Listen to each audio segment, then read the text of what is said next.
Hello ladies and gentlemen, welcome to the SmackDown February 1st review. Now this review, honestly I was thinking not doing it. I was actually very upset.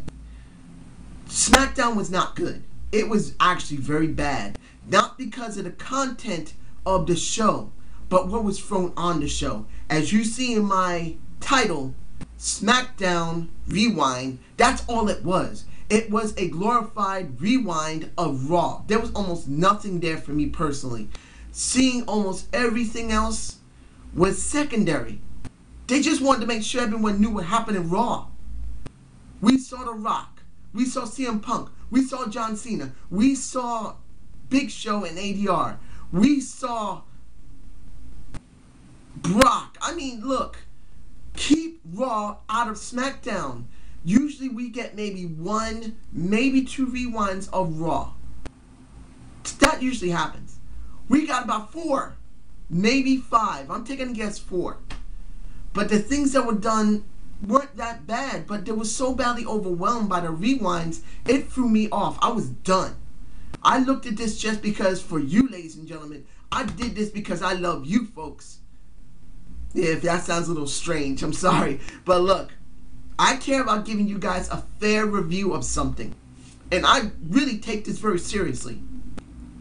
And I'll look at that sucker to understand the ins and outs of it. I may not be perfect about it, but I do it. But this pissed me off so badly because of so many rewinds. They could have just left one rewind. That could have just been CM Punk and The Rock. And we know there's not going to be an elimination chamber for the WWE title. But this pissed me off to high hell. I'm going to do the show. I just wanted to get that little rant out. Now, the beginning of the show, we actually have ADR in the parking lot like a ravenous dog waiting to beat the shit out of the Big Show. Which he, in the later of the night, did. Big Show acted like a big pussy. He did. Got a car smashed up. Got the doors not smashed up, but the windows smashed up. Big Show splatting his big ass on top of the roof, which that car was dented. It was probably a rental. It had to be a rental. And then he drives away later. I'll explain what happens at the end of the show. But after that, we got Booker T having all of the world champions, except for one that comes later. No, 2 that comes later. Saying we're going to have an elimination style chamber match for the world championship. Weird. What happened to Ryback? Normally, the runner-up gets the alternate title. If it's usually the WWE title, which it usually is. It is. I'm sorry. The WWE title is usually one that's contested at WrestleMania mainly. The world title is the secondary title. No one really gives a shit about it in the company. They don't give a damn. So it always has the runner-up. But we don't even get the runner-up. We don't. We don't get the runner-up. Unless they're going to include Ryback in the Elimination Chamber, which is the right thing to do. No matter if you think Ryback's ready for it or not. He deserves that because that is tradition through the Royal Rumble. They've been doing that for more than a couple of years. And if they don't do this, this is really going to be a strange Elimination Chamber and a strange WrestleMania to me personally. Anyone else? Leave a comment below how you feel. If you think this is the right thing, especially what's going on with Ryback, I believe Ryback basically is being dropped. This is how I feel about it. I really believe Ryback is being dropped right now. They're dropping him to see if people are going to care when he comes back. That's if they even bring him back. Now, the first match of the night. Now, that match was... I forgot what it was. So I'm just going to move on to another one. I'll see it here in a second. Kali and Ginger. 3MB member versus the Ujabi Playboy. If I'm going to call him a Playboy, the only reason I'm calling him Playboy because he's got Natalia under his arm. Look, I like Natalia. She's a good-looking woman. Nice ass. Nice legs. But if this is all she's going to do, I said it already, if they're basically getting rid of the divas by making them pair up with people, it makes sense. Really? That's the only thing we got here. Really it is. Khali wins. There's nothing there. Now, the only reason I didn't say what happened with Jack Swagger, and I'm bringing in the Jack Swagger and Kofi match. The reason I'm doing it now is that everyone was quite surprised to see him again. And the match itself was actually better than what he usually does. I think that Jack Swagger looks like a trucker. When I first saw him come down, and the reason I didn't say this in the very beginning with Booker T, I felt like he's giving off a trucker look. Like he decided, you know what, I don't feel right about being a wrestler right now. I think for the next 5 months, I'm going to go and drive a truck. I'm going to go and drive an 18-wheeler. That's what I'm going to do. And he comes back grizzled with a gut, ladies and gentlemen. He came back even more fatter than he left. Seriously. Unless he stopped taking the roids, which I think he did. Because the way he looked, his hairstyle is different. His beard is very thick. He looks like a fucking trucker. And if he doesn't look like a trucker, he looks like a guy who cuts lumber. Like he's an axeman in that show Axeman. He looks grizzled, like he basically went and did some menial labor, drank a lot of beer, and didn't work out. He really did. Of course, he still did all the same normal stuff, but to me, it felt different. Doesn't mean it's better. It just felt different. Maybe it's because it's the first time he's back. With this look, with a fucking gut. But maybe that might be what he needed. Maybe he needed to become fatter and get beard, because he looked like a little kid. And I know if anyone's gonna say, dude, why do you keep saying you look like you're really young and you're not? I'm in my 40s, ladies and gentlemen. I've been told I look like in my late 20s, barely, because they say I look like in my mid 20s, sometimes even my early 20s. I don't like growing a beard or a mustache. It just doesn't feel right to me, so I look like a kid. For Jack Swagger, he looked like a kid. So having this look may actually give him something that he was lacking. Do I think he's going to do better than he was before? No. I think he's still going to be a glorified jobber. He went up against a jobber. He beats a jobber. And he still is a jobber. Unless they change his character in something that's more interesting.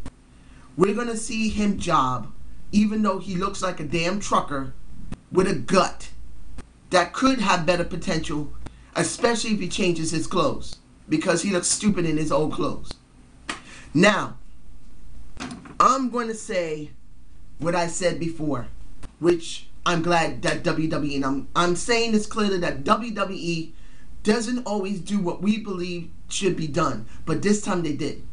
When you go into the office with Booker T and Tay Long, you see Rogue Scholars there, and now they split. I said this before my Royal Rumble review and my prediction.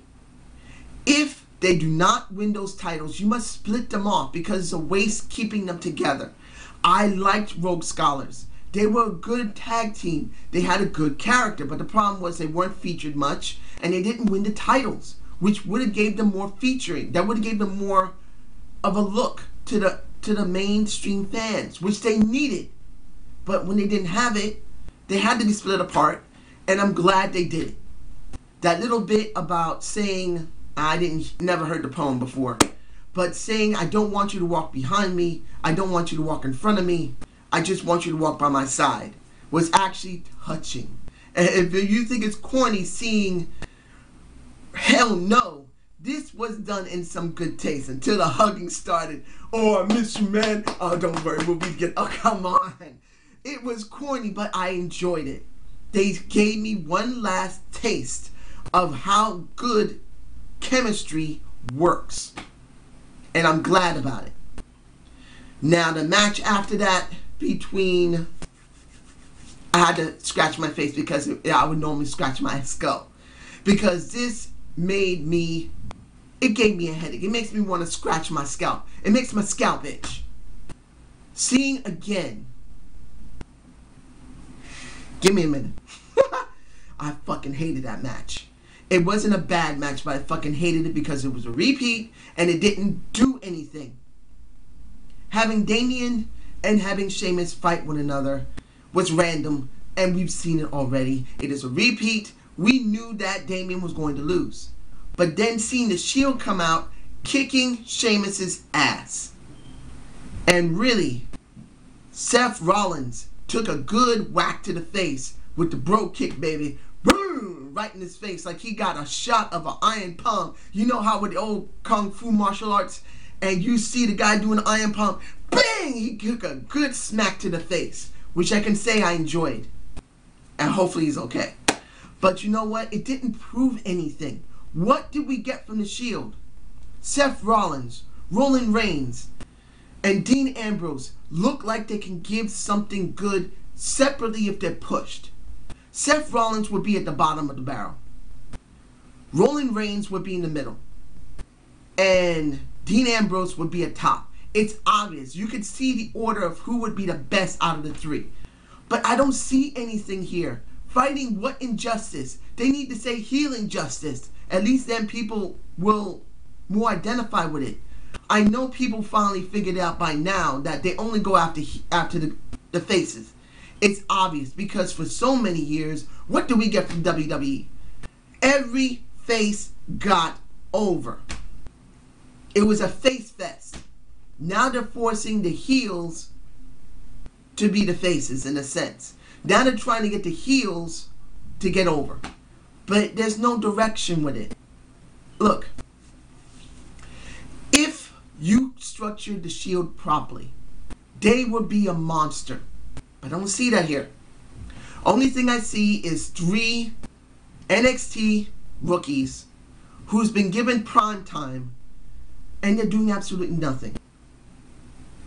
They need a title. If Seth Rollins went and got the US Championship from Antonio Cesaro, I would actually begin to get some interest. If Dean Ambrose took the belt off of Wade Barrett, and I will get to Wade Barrett in a minute, but if he was taking it, there would be some interest. These 3 must get over with a belt. One of them must get a belt. Or all 3 of them must get a belt. Give them the tag titles and the US Championship. Then we got something. Until then, I'm bored with them. I was bored with this. Now, Wade versus the baby oil. The tattoo sleeved Randy Orton. And if I'm biting off of you, Sleg Daddy, I say this out of respect. You do a very good Dusty Rhodes, baby. You're the only one that I know that knows how to do it properly, baby. You go and dine with kings and queens and eat some lima beans. Sorry, I had to do it. But look, honestly, I'm saying it like this. If they're gonna push Randy Orton, which I don't hate Randy Orton that much, if he really has finally learned his lesson how he's supposed to care about his fellow wrestlers, male and female in the business, not backstab them, and actually make sure he jobs for them, I am all for him being pushed to the top.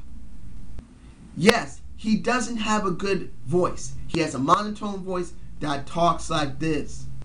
I'm Randy Orton, and I am the Viper. He has a monotone voice. There's nothing you can do about it. If his character is changed to a heel, he'll get much more over than he is now. But if they're doing exactly as they're doing before, and he has not learned anything from the wellness program, I don't like him.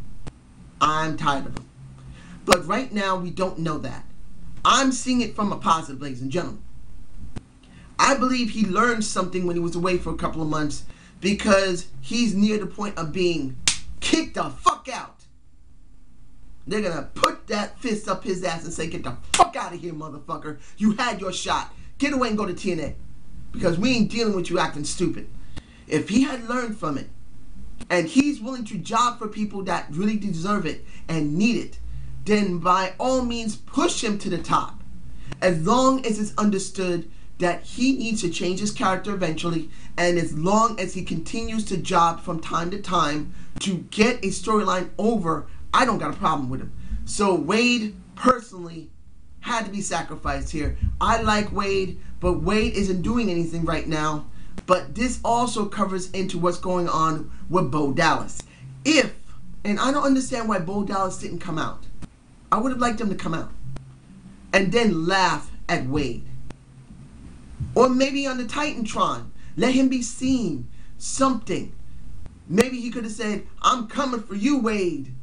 I want the IC championship. I would have been happy to see that, but I didn't see it. So it fell flat for me, but it still was effective.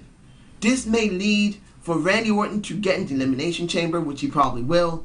And for Wade, personally, I believe this is going to be a way to make a catalyst for the feud between Bo Dallas and Wade Barrett, because you can hear how Josh was talking and he said he's obsessed. It would have been better for Wade to say it in some form or fashion that he's obsessed, but that being done with Josh was understandable. And I wish to say that Josh and JBL was not bad tonight. I enjoyed JBL's commentary much more than I enjoyed Josh's. It's obvious Josh is not as good as JBL. I'm just putting it out there. Now, let's see here. I already said Ginger. The Hell No and Sin Cara and Ray match. 1. Ray looks like he's off of roids. If he has ever been on steroids, I believe he's off them, or maybe he's gone on them. Because you could see he can't grow in height, but he has grown in size. Damn, Ray looks bigger. Ray's never been a big guy. He never has. And I'm not saying that Ray hasn't gained some weight and gotten fat. Ray's always been between roughly 165 to 175. He's always been there, but he looks heavy. He really does look like a big guy now, thick, big guy. Either he's off of roids or he's gone on them. So he looks very weird. He looks bigger than Sin Cara, and Sin Cara's like this in height. Sin Cara looks like a little shrimp compared to him. So the match wasn't too bad, and it leads into a possible title match between Ray and Sin Cara and Hell No. And now you see more frustration and tension between Hell No. I would have liked to see Rogue Scholars get the belts. If Ray and Sin Cara had to, there was some type of problem with Ray maybe, that he could not get the belts earlier, but now he could, and that's the reason why Rogue Scholars didn't get the belts. It's kind of frustrating to see this, but if it's what's going to be, this is what's going to be. Finally, the match between Dolph Ziggler and with ADR. Now, it was stated earlier in the night, while the matches were going on, and before that, this is upsetting. The match was actually good. It was pay-per-view quality match. The people, and I wish to say clearly throughout the night, particularly with ADR and Ray particularly, they were cheering. Since it was San Diego, it was Ray's home, they were cheering their asses off for both of them. The match was that good. It was a very good quality match. It could have been done in a pay-per-view. They should have done this in a pay-per-view. They could have waited until Elimination Chamber to do this. But they didn't. They could have had, this is what I think for Elimination Chamber. You could still have the match for Elimination Chamber, but it would have been better to let Dolph and let ADR have their match. I've already seen Big Show. I've already seen it. And this is where they're going with it. They're going to have ADR and Big Show again. I'd rather see Dolph and ADR than Big Show and ADR, because I'm tired of seeing it. I'm tired.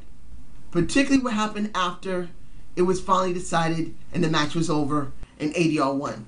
When Big Show, who like I said earlier, acted like a pussy after getting a couple of windows shattered around him and getting thrown on top of the car, he stood on top of him, then splat. You get it, and you can see a nice little dent in the car. That is a 400-pound man, ladies and gentlemen. But still, at the end, Ricardo Rodriguez, who was asked by ADR, please don't come out because you're hurt.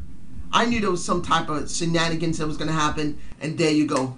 Basically, you have Big Show saying, you actually going to make fun of me? You're going to actually do what you did? No one ever does that to me. You don't do that to me. If anyone ever does that to me, I'm going to hurt him. I'm going to hurt you. Stay in that damn ring.